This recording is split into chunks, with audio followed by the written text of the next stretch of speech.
going along on the motorway at 70, and it was so quiet you didn't know it had cut out for expenses to clear at work. I was like, what, for all of it? He said, yes, the full £14,000. Back end out of it. Same as the RX-8. Rotaries are reliable, guys. Don't believe what you read on the internet. Rotaries are fantastic. On? We are on. We're live. Yeah, finally. I mean, introduce me, Jim. So I would like to introduce you to James from Resto Nation. Now, Hi everyone. We got chatting 2 years ago.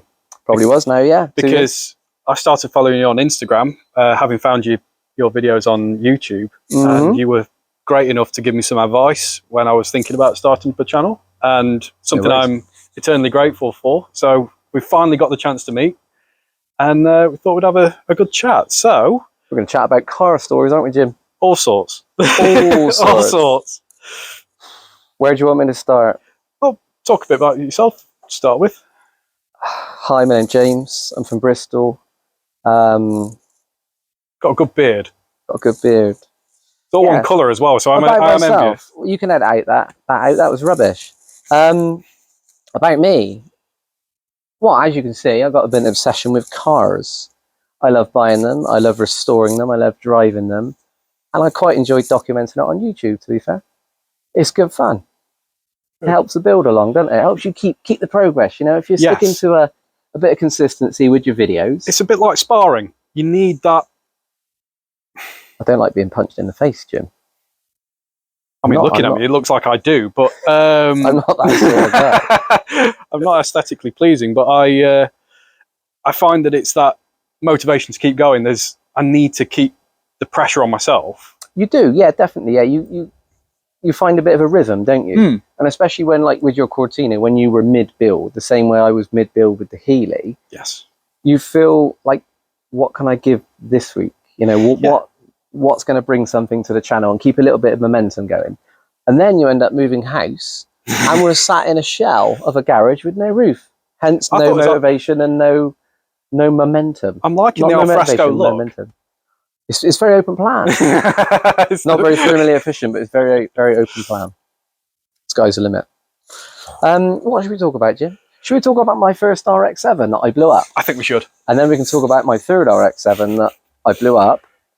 And then we can talk about other cars along the way as well. Can I ask what happened to the second one? What, the one that I lost £1,000 over a cable tie for? That one? I hope that one survived. It's almost like the Henry VIII. No, I blew the back end out of it. Same as the RX-8. Rotaries are reliable, guys. Don't believe what you read on the internet. Rotaries are fantastic. Now then, the black one that I bought from my mate Stan, good man Stan, it was an automatic. He bought it. This was back when I was in college. Not college like learning to work college. Finished me sixth form, went into work college to learn the trade that I do every day, working on boilers. Boring. Don't waste your time. But you were 18? 19? Yeah, I got to start somewhere. With an RX-7? Well, yeah, they were affordable at the time. I set my limit. Well, £1,000 on the insurance. It come in at 900 odd quid. What's not to like? How? I mean, I remember. That's what it was. Nowadays, you can't even insure a 1 litre Fiesta. No. For like £3 a year with a black box, and you can't go over 10 miles an hour. Back in the day, £1,000 was my limit for an RX-7. I went and bought this red RX-7. It was a UK, one of only 124 UK ever made. So it came with a nice spec. Yep. It had the leather seat, the oil coolers, the cruise control, and all the bits and bobs. All standard twin turbo 13B 2 rotor, 300 horsepower if you're lucky. Twin sequential turbos, no lag. It was a fast car when I was 18. It's a fast car now. That's still fast. Now. Yeah, I mean, we're in our 30s and it's still a nippy car. Still faster than anything that's around here at the moment, considering that there's not much competition. It's faster than that TPR. And I picked that up for £2,750. It was starting to go a little bit ripe on the roof because UK's had a sunroof, and the RX-7's had a double bubble roof. Yes. So when you look at it, kind of contours in like that, and the sunroof matches the contour. Right. So imagine trying to repair the edge of the roof where the sunroof was. Not very much fun. No. Anyway, had it been rebuilt? I'm not sure. I'd done all the basic checks. I knew nothing about rotaries. I didn't even know what an RX-7 was when I was 18. In college, Stan the Man and Scotty Bell, they loved their 205s and 106 GTIs and RX-7s. I was like, well, what is this car? Yeah. And I started looking at pictures and I thought, they're cool. And CRXs. They introduced me to CRXs. And before the RX-7, I had a CRX VTI. I do like the little shoe shape of the CRX, but going Fastback shape, to the very cool. Yes. Going back to the RX-7, yes, it's a bit of it's the underdog car from the Fast and the Furious, because that is the first car Vin Diesel has in the first film. I stopped watching after number 3. They had no RX-7s in. Bored. Number 4, no RX-7s. To be fair, you blew up more than they could ever do. So yeah, very much so. Because I was a fool at the time. So I picked this one up, 2750, bone stock. And the UK's had a washer bottle tank at the rear in the boot. And they had one in the front. And I didn't choose the one in the boot for washer fluid or the one in the engine bay. I chose the coolant overflow tank. So I filled my engine up with washer fluid. Not ideal. I didn't do the water seals very good. Not at all. So, you know, I started to get overheating issues and losing coolant, and it needed rebuilding. So I went to the first rebuilder I found on the internet, a man called Carl Hayward, who I still keep in contact with now, and who is going to be building the 20B 3-rotor on the Cosmo. Nice. We'll talk about that later on. That's a cool one. Anyway, Carl's the sort of man that will build you anything that nobody else will build. People will say, you can't do that. You can't put that and that together and build it. And Carl will say, yes, you can. You do this, you do that. He's a bit of a wizard. Have you ever seen Gordon Murray? Oh, I love Gordon Murray. The way that he speaks, cool, calm, collected, very almost sexy and relaxed. Carl Hayward is the rotary version of Gordon Murray. What's his shirts like? Who? Gordon Murray's shirts are legendary, let's be honest. I've only ever seen Carl in informal garage wear. Oh, he's got some shirts. I'll ask Carl next time I see him. So, of course, I go to Carl and I say, look, somebody put screen wash in this RX-7. They've done it a bit of a mischief. It needs rebuilding. What can we do with it? I see videos online of this bridge porting. And he says, yeah, that sounds fun. It idles at 1750 RPM because of the overlap. The same way you've got overlap on a piston engine when you've got a real heavy, lumpy cam. So it idles at 1750, completely gutless until about 5,000-6,000 RPM, and horrendous on fuel. I'm talking like single digits to the gallon. But this was when it was like 80p a litre. So No, Jim. I passed my test in 2005 when fuel was over £1 a litre. You forget I'm younger than you. No, I passed in 2006. I thought it was less than £1. Really? Maybe when I had my first Mini it was. I don't know. It was a long time ago. It was. Time goes fast when you're having fun. And also your perception of time changes as you get older. That is true. But that's not what today's video is about. We'll talk about that later. So I went to Carl and he said, look, we need a rebuild. I've seen these Bridgeport things on the internet. What's it all about? And he says, yeah, that's fine. A bit of porting, bit of overlap. Sounds amazing. But he said, be careful. You'll get tired of it. It's really loud and it's undrivable. And I said, yeah, undrivable, loud. Fuck it. You can edit that out. We'll have a go. Let's have a go. And I said, don't you have to run it on a single turbo? Because everyone says, you've got to have it on a single turbo. Yep. You can't go on a stock twins. And Carl says, no, stock twins, run non-sequentially, get rid of the sequentialness. And he said, you'll be fine. Stock intercooler, stock fueling. You run out of headroom on your fueling. Yep. Stock pump, stock regulator, and you'll kind of run out of headroom at about just over 300 horsepower. And I said, yeah, let's have a go. So I did that. I put chrome RX-8 wheels on it. Nice. Horrendous. Terrible fitment. Skinny little wheels at the back. And I painted it two-tone. It was red. I'll see if I can dig out a picture. I might be able to find one. That'd be good. It was red. And the roof and boot lid, I painted black. I don't know why. I think it was because the guy was repairing the rust on the roof. Yes. And I said, let's go two-tone. And he went, yeah, let's go two-tone. So I did. And that was that. That car went over to France. And why did I sell it cheap? The reason we all sell cars cheap, because I was sat there in Lee Gammon's front room, many good mate of mine, Lee Gammon, many years ago, and we were flicking through Auto Trader, and we were looking at Audi A8s. And this was at the time where not many people were running A8s. It was still used by the executive businessman. And we found a triple black, 3-litre petrol, the only front-wheel drive they did. All the Audi A8s were quattro, apart from the 3-litre petrol V6, which was front-wheel drive.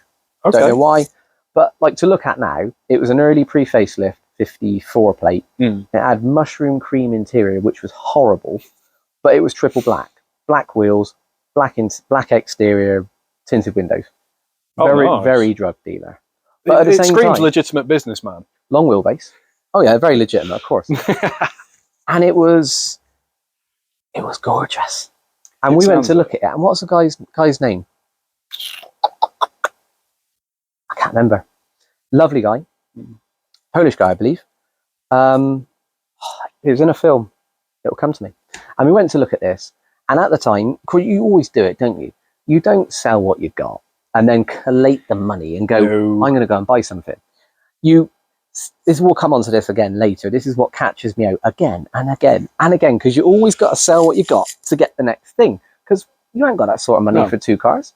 You got enough money to buy something and then lavish loads of money on stupidity, and then lose a fortune by selling it, but then you lose even more because you're selling it in a rush because you bought the next car. It always happens. So, what's his name? It's coming back to me. It begins with a B. Anyway, we go down the road, me and our Lee, to have a little look at this black A8. Gorgeous. Fall in love with it. Put down deposit. I put down deposit because the RX-7 had sold on eBay the night before to a man from Germany. So we look at the A8. We put down a £500 deposit. I think the A8 was £7 grand, £7.5 grand. Okay. Which at the time was one of the cheapest ones out there. Nowadays, they're a lot cheaper. Yeah. A lot cheaper. So we put down a deposit on that. A few days later, the guy lands from Germany, Bristol Airport. Me and Johnny Cryer jump in the car like we do. We go and pick him up. Hi, how are you? Huh? Hello, how are you? How was your flight? Huh? It's going to be a long day. Okie dokie. In the car we go to the other side of Bristol. Looked at the car and he had his mate with him who spoke a bit of English. And he was like, magnet? Do you have a magnet? And I was like, what do you want a magnet for? He was checking for filler, wasn't he? Of course. So of course, stupidly, I went, yes, I got a magnet. Here's my magnet. Instead of going, no, I don't have a magnet. Sorry, mate. No, I ain't got one. So of course I check him a magnet and he runs around the whole car. And then he finds out it's had a rear quarter panel. Because there's a seam inside the door. That seam wasn't existent on one side because it had a skim of filler in it. It had all been done perfectly well many, many years ago. I knew nothing about it. Filler. Accident. And I'm like, well, no, not necessarily accident. And of course, you got to be strong, haven't you? Like if I hadn't bought the A, I would have gone back on the plane, sunshine. I'm keeping my car. I'll sell it to someone else. I think it was sold at like $750 or something. So I was £1,250 short on the A8 that I'd already put a deposit down on. And I thought, oh shit, here we go. I'm at the mercy of this man who's just flown in from Germany. I will make you an offer. And I went, no, I fucking wish you wouldn't. And I went, oh, maybe, okay, £5 grand. And I was like, oh, that's so cheap for what it is, because I'd done so much to it. Yeah, of course. And I've just realised that wasn't the red RX-7, that was the white one. That was the silver one that I single turbo swapped and painted cream. That was my second or third RX-7. Pretend it was the red one. Anyway, I bought the black A8 and I was selling the cream RX-7. Right, okay. I'll put a picture of that up. So, same story, you've still sold something. Yeah. Went to Germany, guy came over, pulled me pants down, not literally, he pulled me pants down on the price. And of course, like I'd already committed to the A8. Emotionally, I detached from the RX-7 and wanted the A8. That's the problem as well when you're in that situation. You already resigned yourself to, this is gone. It's not mine anymore. Gone. It's dead to me. Like, 100%, yeah. Not you. And that was that. So that one was, I lost on that. But then I went to the A8, which was amazing. So, you know, swings and roundabouts. The black one. Yeah. Now, bought the first house when I was 21. And to raise the deposit, I had to sell me cars. Yep. Tough life. And I think it was the red RX-7, which I paid $2,750 for. One of only 124 UK examples ever. Should be kept standard, bone standard. Bridge ported, black roof, chrome RX-8 wheels. Bought for $2,750, owed me 10 grand, sold it for 5. But at the same time, when you were younger, you were cool with losing £5 because you had your fun, didn't you? Yeah, I mean, The cars weren't worth much at the time. no. A 99 spec RX-7 was touching on 10 grand, and we were like, strong money. Now they're like, what, 30, 40 grand? Yeah. So I sold that, sold maybe my CRX, and I went and bought a Yaris. And I went down to, I think it was Weston, and I bought a 1 litre, bog standard, reliable as the hills Yaris. And I think I even bought a really good one. I spent £2 when they were £1 for one that was a bit ropey. I thought, I'm going to spend £2. That is my commitment to reliable, cheap motoring when I buy this property that I'm struggling to afford. Went down with Josh, Scottish Sampson, great guy. We went down to buy this little Yaris. Drove it back, managed to... No, I won't say that next bit, actually. We drove it back. That was it. We drove it back. Scene's deleted. Yeah. We drove it home. That was about it. Say no more. And I thought, you know what? This is me. My petrol hedonism is gone. I'm going to drive my Yaris sensibly to Lidl for the rest of my life. Yep.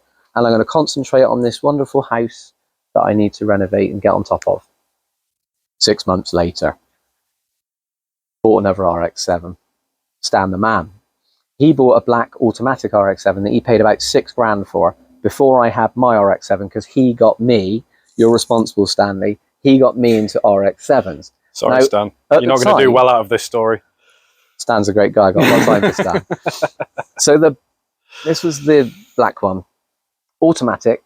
At the time, it was £6, and it was one of the cheaper ones in the country, because when he bought in at £6, nobody wanted an auto, but he bought it because it was cheaper. Yeah. It was on a single turbo, and it's 400 horsepower. We knew nothing about it, and it was meant to be on 1680cc secondaries, injectors, and all the good shit. Really nice intercooler, all the good shit. And of course, we both knew nothing about it. We were wet behind the ears. I was young, he was young. We went down, we bought it. The guy lived in London. We met him in Reading. So it's already going to be a very weird night. It was raining, it was dark. We know nothing about this guy, we know nothing about the car. He turns up, and there's 3 people in this RX-7. It's a fucking 2-seater. There's 3 people. That's impressive. It was very impressive. They were big guys as well, and I thought, oh God, we're not making an offer on this one, are we? We're just going to say, yeah, okay, buy the car, no worries. So of course they come to the service station. I think it was Reading or Newbury, and I'm thinking, it's 2 hours to get to where we got to go. We're meeting halfway. It's already wrong. It's already wrong. Something fishy. Yeah. And it was, the exhaust was blowing and it was idling really high. What's that all about? I was meant to be like that. And I thought, I know nothing about rotaries. They must all be like it. He never turned the car off when we looked at it. And I'm thinking, fuel's expensive. This isn't very good on fuel. Why don't you turn it off? Keep it warm. And I'm like, I don't like. Anyway, we've done a deal. And he said, right, let's do the paperwork. Paperwork's back at home. Why do you do the fucking paperwork in London and come to Reading? So we're following them. It's probably 10 o'clock at night at this stage. It's probably a Thursday. We're probably working on the Friday at 8 a.m. It's raining, it's dark. And me and Scotty, me and Stanley, and maybe John or Scotty, I can't remember. We're on the motorway down to London to pick up the V5. Yeah. So he went into this little workshop, pulled out the paperwork, of which there was none, and a V5. Signed over the V5, still didn't turn the car off, obviously.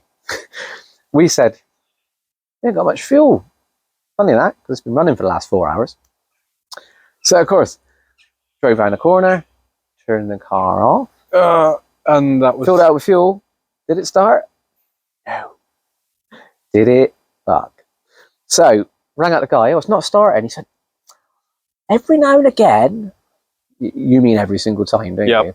Every now and again, sometimes you got to wiggle the key. And it's probably 10:30 at this point. We're in the middle of London. I hate London. Disgusting place. Too busy. With the key. Chuck, chuck, chuck, chuck, chuck, chuck, chuck, chuck, chuck, chuck, chuck, chuck, chuck, chuck, chuck. He's running. I thought, oh God, thank God for that. Stick it in drive. Get down the motorway. Let's go. Job done. Get home. Started to do a bit of research. Fuel system. Bone standard. So you're limited by a fuel system, 320 horsepower. Yep. It's on a single turbo. eBay, crappy, rubbish single turbo. Nice. Crappy eBay manifold. Split. cast manifold, split, intercooler, bone stock. So all the underpinnings of 320 horsepower, if you're very, very much lucky. Meant to be running 420 with the dyno printout that fell out the folder. And I'm just like, got your fingers burnt on this one. Really leaning on some standard parts there. Yeah, I mean, like, who in their right mind would buy that from him? Yeah, that would be me. So, of course, I bought it. He ran it around for quite a while, to be fair. It worked, it was reliable. I think when he had it, it was like, they relocated the battery from the engine bay to the boot, and they'd done it in, like, bell wire, basically. Oh, gosh. So it wouldn't crank, it was crap. So I had it off him, and of course, the first thing you do when it's new to you, you go, I'm going to fix all this stuff. The exhaust was blowing because they put a 4-inch into a 3-inch. Oh, and then just hope that it would clamp. No, they hadn't clamped it. They put like rope in it, and funnily enough, the rope had blown out. So of It's course, a quality repair. I mean, it goes with the build. It was an incredible build. If that's that bad, what else have they skimped on? it's a question you never want to ask, but you always have to. Like people that put cheap tires on a car. If they put cheap tires on a car, what else have they skimped on? I have Everything. on this, but then I haven't. Are they matching? They are matching. I might let you off. They're not the economy ones. They're not far off, but then my justification for it is I'm not really pressing on it. We digress. Sorry, this isn't about me. No, this one's about me. So I welded up the exhaust manifold and done a few little bits and bobs to it, and that was great. And I got to the stage where, funny enough, I needed money for the house that I was trying to renovate. Yes. Which was the reason why I shouldn't have bought another car anyway. And at that point, I think I was on my second RX-7. I'm not sure. And I sold it to a man called Dave in Yate, not far away around the corner. And he said, I'll give you $2,000 for it because it's an auto. And at that point, I was like, oh, fair enough, whatever. He said, but you need to get it to me this afternoon. And as I was on the phone, I was going, well, the exhaust manifold's in my hand and the turbo's on the floor in the garage. I'm like, oh, shit, I've got to bang this car back together in the afternoon. I was like, cool, no worries, leave it with me. So, bundled the car back together, stuck the vacuum hose onto the wastegate. Yep. Onto the wastegate. Didn't cable tie it. And then, of course, I'm thinking, shit, 4 o'clock, I've got to be there at 4:30. So, half-hour drive, I've got to get the 8. I rang up Johnny Cryer. I said, Johnny, right, get your ass over here. Let's go. We got to get to Yate. What does he turn up in? Evo 5. Nice. Very cool. He very loved cool that car. Until it got stolen and then crashed into a lamppost at like 2 a.m. Oh, gutter. Heartbreaking. Absolute gutter. Absolutely heartbreaking. It was immaculate. He loved that Evo 5. I love that Evo 5. I haven't even seen it. I love the Evo 5. It's gorgeous. Yeah, really nice. Anyway, we digress again. So where were we? Johnny Cryer's on his way over in his little Evo 5 like you do. So what do? Do we take a nice little sedate drive over to Yate? Nah, we fucking race each other. We poodle through the back streets and we zip down to the first roundabout, side by side, whop, whop, whop, down to the first roundabout. Now I'm saying the first time I hit boost, that vacuum hose popped off, which was not the end of the world. Okay. But then when I went round the roundabout and hit boost again, it over boosted and it blew the back rotor out. So of course I kind of limped it to a stop, and then the AA man came out after an hour or so. And I said, I don't know what's wrong with this, mate. It stopped working. I was just driving along. I was driving along at 30 miles an hour and it just stopped working. And he had a look at it and he was like, I think you might have blown this up. And I was like, no, of course not, blown it up. So where do you want recovering to? Dave's house. So of course, got recovered to Dave's house and he said, well, you've blown it up. I can't give you $2,000 for it. I'll give you £1,000 for it. He rebuilt it for himself, sold it, went to Germany. A lot of RX-7s go to Germany, apparently. So, for the sake of a cable tie, I lost £1,000. Jeez. Nightmare. But like we were saying, you always lose money when you've already emotionally detached from that car and you bought the next one. Hence, what happened when I bought my Rolls Royce. Don't judge me, all right? Don't jump in the comments, oh, Rolls Royce. Oh. It was an old crap, very lovely condition, 2-owner, 1994 Rolls Royce Silver Spirit Blue in beautiful peacock blue with magnolia hide I got bags of pictures. I'll send you bags of pictures of this. 2-owner car, and it was for sale for £14,000. I got a van for work. That's quite low for a Rolls. Any Rolls. 2-owner. Yeah. First guy had it 94 to 2000. And the scary thing is, in 2000, when John Hanford bought it, that I bought it from, 52.5 grand. At the time, in the year 2000. At the That's time, some money. my house was worth less than 52 grand. So at some point in his life, and the year 2000, when the housing market, when houses were less than 50 grand, he went, I'm going to go and buy a Rolls Royce second-hand for 52 grand. Which is more than that house is now worth £300,000. So that's the equivalent of someone going, second car, 300 grand. I'm going to go and buy it. Incredible. Do you know what's even more mental? £52,000 in 2000. He sold it in 2017, 2018 to me for 14 grand. Do you know what's even more mental?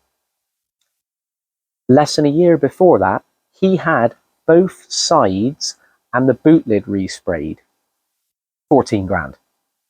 Oh, that's so going to he spent sting. 14 grand on paint and then sold it to me for 14 grand.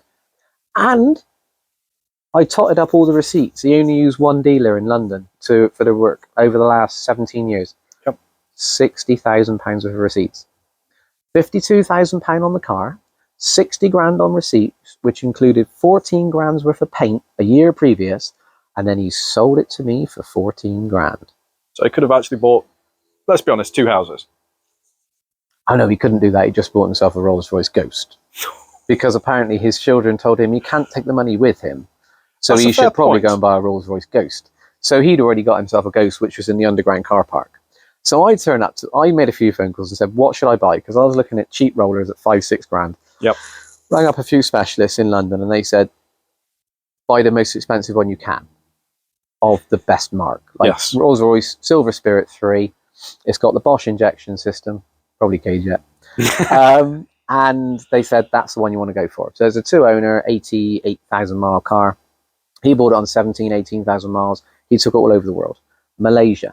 I got a picture of it outside the Sydney Opera House. Ow. He shipped it out, and it took a month to get there. And then after 4 weeks, he hopped on a plane and met the car at the port, and then drove it around Australia. I would love to do that. Love to do that, and the States, Australian. Expensive. I do. So don't forget, like, share, and subscribe. Oh, of course. Of course. It all helps. Definitely. So I turn up to buy this Rolls Royce, and it was in a gated community in a National Trust area just outside of London. What did I turn up in? Girlfriend's Ford car. Nice. I parked round the back by the bins. He said, where is your car? I said, oh, it's over there, mate. Well, what is it? It's car, Ford car. And he looks at me like, why are you here? what are you doing here? What on earth possessed you to come and buy this Rolls Royce, young man? Because I was probably about 25, 26 at the time.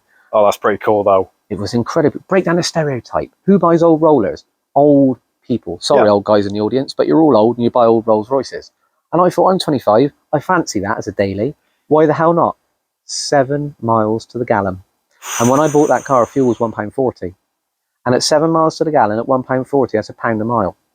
I put 50 quid in on a Monday, and I used to go down to the gym Monday to Friday, and it was a couple of miles down the road. 50 quid. Because it was a couple of miles there, a couple of miles back. Anyway. But how did you feel when you turned up anywhere in a Rolls Royce and you just get out? Just after I bought it, I went to the Shell garage round the corner, and I parked up, opened the fuel flap. Before I could get out the car, one of the attendants came out of Shell and said, how much, sir? And I felt like saying, what's it to you, 14 grand? And he was, no, how much fuel, sir? And I was like, no, come on. I said, oh, £40, please. And he pumped it for me. And then said, I'll meet you inside, sir. And I was like, do they do this only in this little London Shell, or is this because it's Rolls? It was, mate, it was lovely. I mean, like, I turned up, and the whole experience, where you were, the car, you just had it serviced, and I said, oh, I'll just quickly check the oil. There's no need. I said, well, what do you mean there's no deal? I want to check if there's any in it. A Rolls-Royce owner shouldn't have to open the bonnet. So That's on the a fair Rolls-Royce, you've got a button on the dashboard that says oil on it. And what you've got is the petrol gauge. And the petrol gauge doubles up as an oil level indicator. Oh, that is cool. So if you've got a quarter of a tank of petrol and you press and hold oil and you're full on oil, the petrol gauge goes up to full. And then you let go and it goes back to how much fuel you've got. How cool is that? That's cool. So anyway, had it for 5 months, went wrong 10 times. It was so quiet and refined, I didn't realise it had cut out on the motorway. I was doing 70 miles an hour on the motorway, going down into the centre of Bristol with my partner, who hated the car. Because how can you hate on the Rolls? People used to look at her. Of course they did, because you're 22 years old or whatever, and you're in a Rolls Royce. Yeah, to be fair, 25-year-old boyfriend. But then they're looking at you thinking you've nicked your dad's car. Granddad's car. So of course I'm going along on the motorway at 70, and it was so quiet you didn't know it had cut out. And I kept pressing the pedal, and I was like, it doesn't seem to be speeding up. It seems to be slowing down. It just coasted to a stop. And I thought, shit, this is going to kill me for a massive bill. Yeah. Got it recovered to a mate's garage, rang up a specialist dealer in London, and they said the only thing that's going to stop that running is a fuel pump relay. It's a special dioded relay. Make sure you buy the right one so you don't get burnt. Okay. Buy two, because we always keep a spare in the boot for customers when we service our cars. £10. Plopped it in, went like a dream. That was it. A £10 fix on a Rolls Royce? Yep. Wow. But that's the beautiful thing, is they were hand built. So yeah, I had a couple of things, like the boot seal used to leak. So we bought another one, a second-hand one, obviously, and it leaked. So we put a little bit of vacuum hose in it, like a China would, to pump it out a little bit. It worked. A couple of slow punctures, fixed them. It worked. A relay, fixed. It worked. And just after I'd sold it, we'll come on to that in a second, the window stopped going up and down. And I took the door card apart, because it was no hidden poppers and that sort of shit. It was just screws. Proper screws, little cup washers, gorgeous, well, because it's a hand-built car. Like you lift the door card off and it goes, oh, so heavy. And then you take all the gubbins off, and it was a bicycle chain to put the window up and down. It was a proper heavy link chain, and you had a massive over-engineered motor. Then in between the drive and the motor, you had a little sacrificial bush. That had failed. I rang up my mate Lee, down at Rolls-Royce in Bristol. And I said, Lee, do us a favour, mate. Can you see if you can get a couple of these window bushes? He said, yeah, I'll get you a pair for £10. Done. So all the fixes were cheap. Yeah. Because they were hand-built, and if you could do it yourself. But if you couldn't, it would have cost you a fortune. So, of course, I put the car up for sale. Very slow sale. No phone calls. I had one phone call from a very well-spoken man who offered, I'd up at 14 grand. Just wanted my money back. Not plus what I'd spent. And I thought I'd had it for ages, and I had a well-spoken man ring up and go, I will give you £10,000. I said, well, that's great. Is that a deposit? Where's the other 4? And he said, that's all it's worth to me. I said, well, you're the wrong person for this car, please. Beep, beep, beep. Fuck off. If you're trying to chip somebody on a Rolls Royce, it doesn't quite have this. It's not like the car that you turned up in where you can. Yes. It's 1,000. I'll give you 700. It's not. No, naughty. But anyway, so of course, the phone's not ringing at this point yet. This car ain't selling. Oh, God. And then I'm thinking, well, I'm in shit street here, because I'm driving around a Rolls Royce at 7 to the gallon. The winter's coming, it's September. I had it for 6 months, like March to September. And I thought, I don't want it to go through the winter outside, because it will deteriorate. And I'll come out the back of the winter needing to spend so much on it to get it to where it is now, just sell it. And then one day I had a phone call from a man. The crazy entrepreneur, we'll call him. If he's watching, what a guy. He turns up from Gloucester, half an hour, 40 minutes away. Has a little look around the car, go out for a drive around the block, have a look at the paperwork. He says, yes, I like it, I'll take it. I said, oh, fantastic. I'm thinking, oh, shit. Go on, bid me on it. And he was like, 14 grand's perfectly acceptable, that's fine. Do you want a deposit? And I said, nah, you're good for it. You're good for your word, that's fine. When do you want to collect? He said, I'm waiting for expenses to clear at work. I was like, what, for all of it? He said, yes, the full £14,000. I thought, what do you do? How much mileage?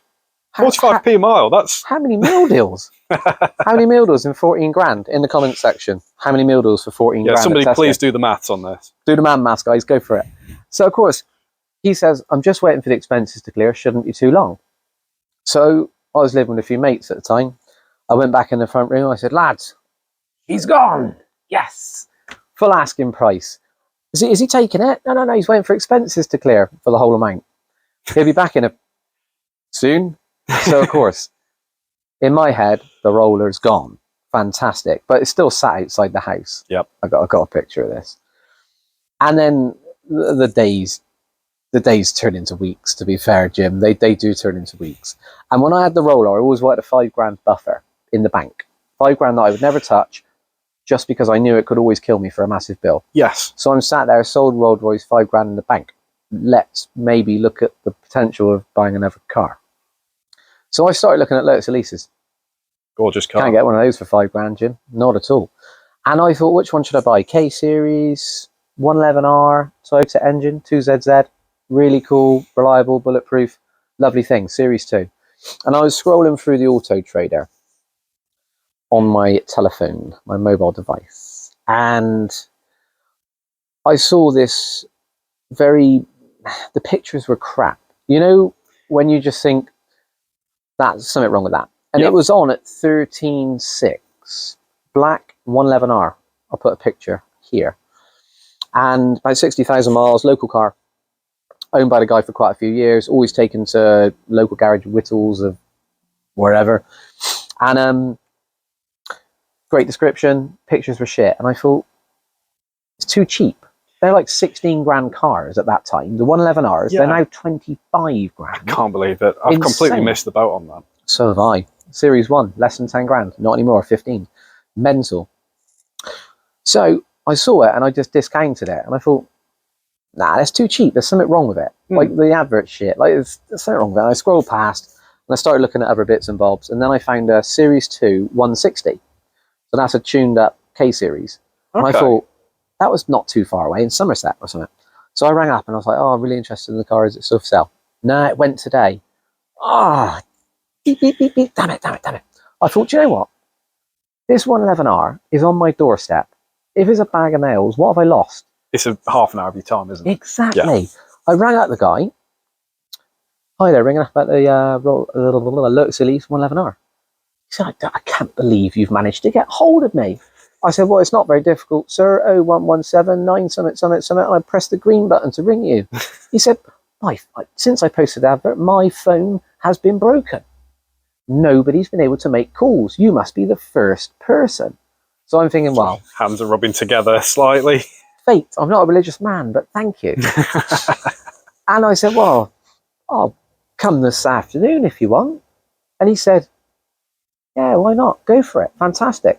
So that was like midday. I went there in the early evening. Johnny Cryer, right, we're off to Warmley to go and look at a Lotus Elise. Cool, happy days. What was he in then? Astra 888? Ooh. He had 2 of them. There's only about 100 ever made. I was going to say, that's a really rare car. Yep, sold it, got rusty. Sold it for like, I don't know, less than £2,000. What are they now? 10? Yeah. Plus? Mental, absolutely mental. So of course, fate has played its part. No one can ring up about this car that's way, way too cheap. It's a 16 grand car at 13.6. And I thought, let's go. Johnny Cryer finishes work, goes home, has a bath. He always has a bath every day, that man. Always. Full shaved. Shaved head, shaved beard. I'm assuming the other bits are shaved as well. Well, since you're on the job, why not? Definitely. Fully shaven man, baths every day. Lovely guy. So he then turns up. Yep. We're going to say Astra 888. Astra 888. So we go over to Warmley and we have a little look at this beautiful black Lotus Elise Series 2 111R. And of course, you know, fate has already played its part. You know, we don't need any more good luck. We turn up and John goes, don't I know you from the skate park? And the guy goes, yeah, I recognise you. And I thought, rapport. Great. Fantastic. They know each other. In the door. They know each other from BMX. We're golden. We're good now. And I said, yeah, let's have a look around it. It was pretty nice. Paperwork was good. It was as described, but it presented really nicely. And I said, should we go for a quick spin? He said, yeah, I'll take you out for a spin. And we got halfway down the road. And I said, I'll take it. He said, well, what do you mean? I said, oh, I'll take it, mate. Yeah, I'm loving it. I love it. He said, oh, I'm so glad you said that, James. Since you rang up, everyone else has rang up, and they said they're absolute bellends on the phone. I'd much rather sell it to you. And I got back and I said, fantastic. He said, well, what do you want to pay for it?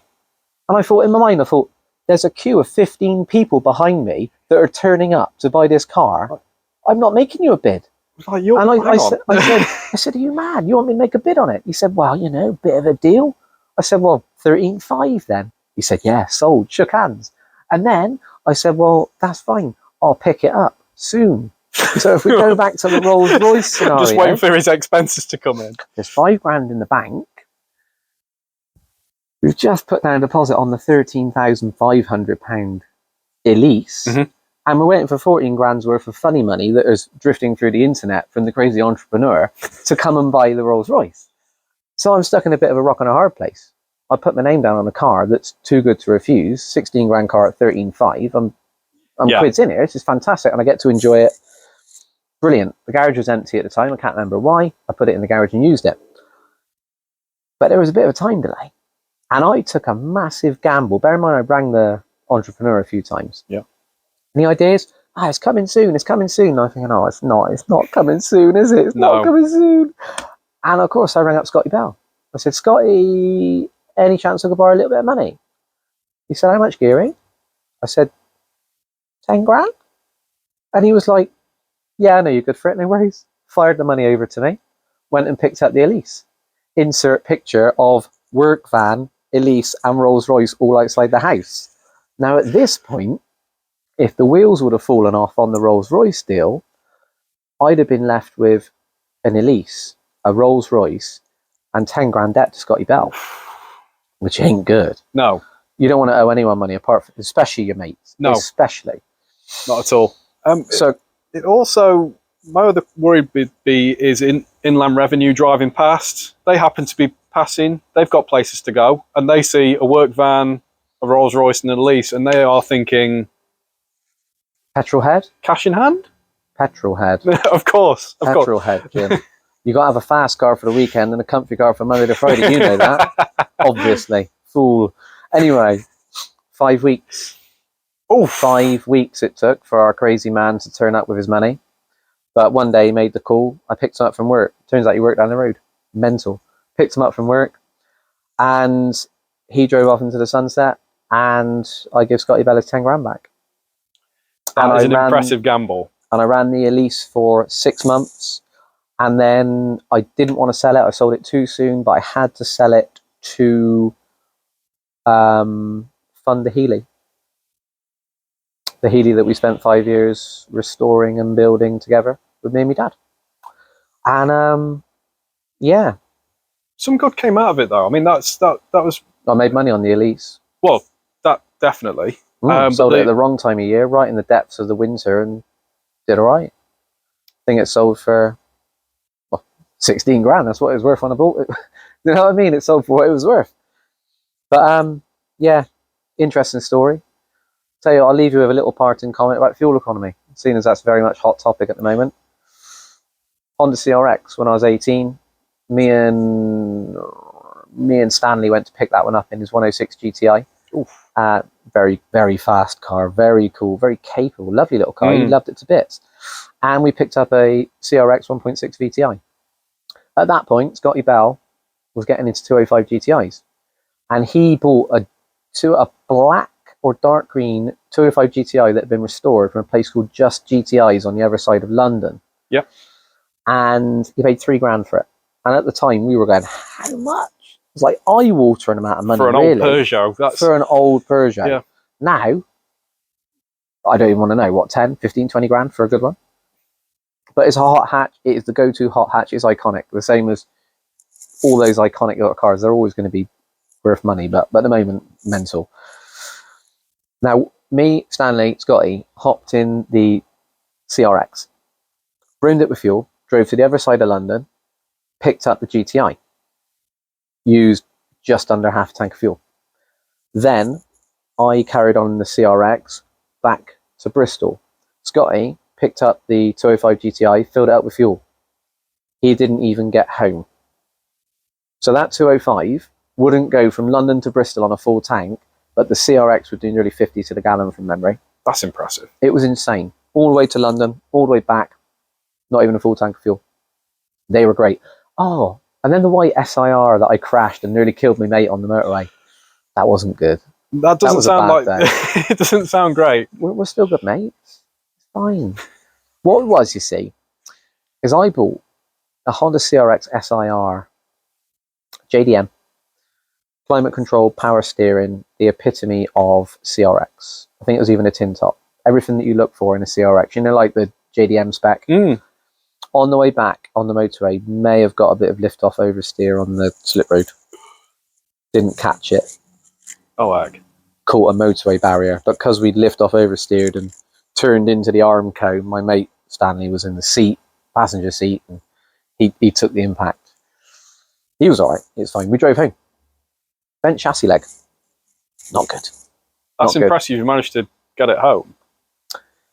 Yeah, I remember the time also that we came out of the cinema after watching Fast and Furious in the Mini, and came up to a roundabout probably a little bit hot in the dark in the rain. I think there was 3 of us in the car at the time, and may have lost the front end and mounted a roundabout a little bit and bent the sump. Yeah, not ideal. No. We end with such sad times. Is that enough for you, Jim?